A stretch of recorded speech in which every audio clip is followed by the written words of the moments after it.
Hey guys, Scott here with a GameView Quickie for March 2018.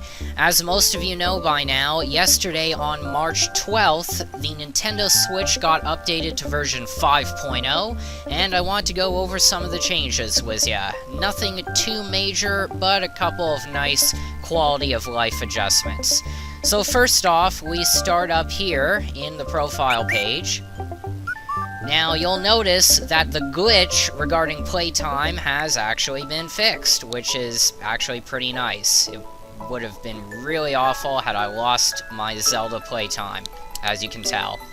Also, profile icons have been added, so if you're a big fan of ARMS or Kirby, you can go ahead and change your profile picture. Myself, though, not a huge fan of any of these, so I'm just gonna keep my me.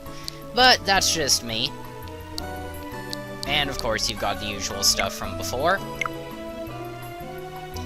Next, a big change has to do with friend suggestions. So you may notice now that you can link your Facebook and Twitter accounts with your Nintendo Switch and send out friend requests to anyone following you on either of these platforms, so that's pretty neat. Also, one other thing that's changed has to do with the actual news feed itself. So if you go up to news and you hit the Y button to bring up the channel list, you will notice that things are a little bit more organized than before. If there are any new news articles, the actual text will be written in white. As you can see, it's all grayed out here because I've read everything. But it makes it a little bit easier to differentiate between what's new and what you've already read in the past. Other than that, I believe there are two other things. So, first off, when you buy a digital title from Nintendo.com, it'll actually download that software to your Nintendo Switch faster than before, even if your Switch is currently in sleep mode, which is actually pretty interesting, because it then brings up the question of how the Switch is still connected wirelessly while in sleep mode, but I guess it's some sort of Street Pass type functionality where it's still connected online. But that's neither here nor there. And of course, the other update too has to do with parental controls.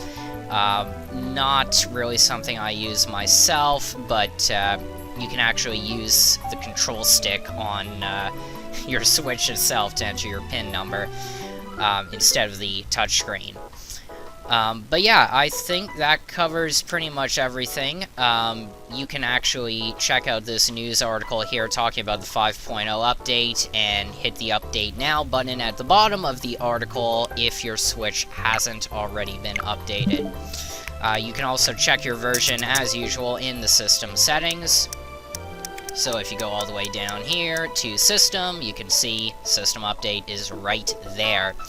Also, two other quick things to note. First, there was an update pushed out to the Joycon controllers, so make sure that you go up to here, Controllers and Sensors, scroll down to Update Controllers, and make sure your Joy-Con are attached to the Switch itself.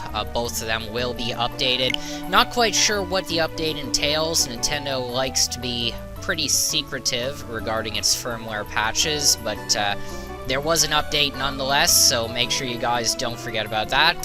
And also, on the topic of controllers, if you go back here, under the main controllers setting off the home page, you will notice that if you are using a Pro Controller, on the bottom left there, it'll actually show you the color of the grips of the controller itself.